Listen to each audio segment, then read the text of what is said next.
The European Arctic has often been framed as an exceptional region. As we show in our book, in the context of sustainable urban development, however, many challenges that are visible in the European Arctic also apply to other remote regions. To give two examples, participatory processes are often perceived as being superficial, and knowledge transfers beyond the local level are limited. To overcome these challenges, local empowerment, institutional learning, and the opening up of closed networks is crucial.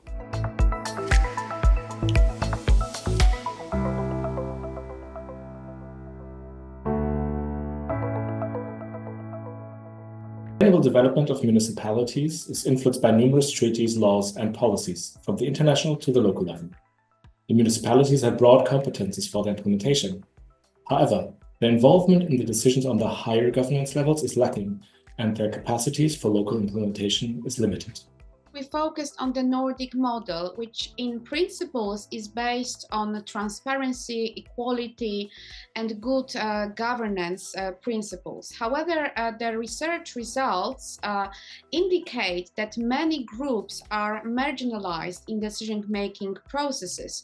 The processes are dominated by big actors, big companies, business, entrepreneurs, and ordinary citizens. They do not have enough impact and say in decision-making at the local level. The Arctic is underutilized. Shortage of human resources, a lack of experience in paradiplomacy, and the predominance of state-level politics and governance in the regions. These are just a few examples of the factors which hinder sharing the best practices and the ability to address the shared challenges.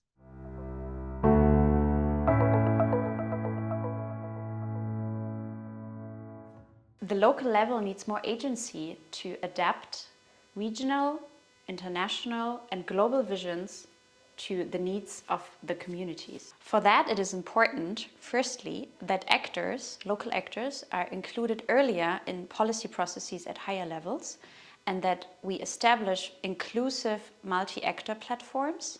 Further, we also need to align non-state actors' engagement across countries and across governance levels.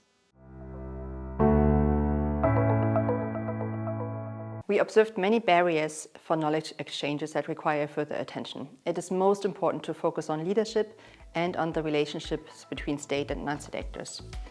It is important to have more interaction, to open up closed networks, to create empathy, and ideally to come up with joint approaches for shared complex problems.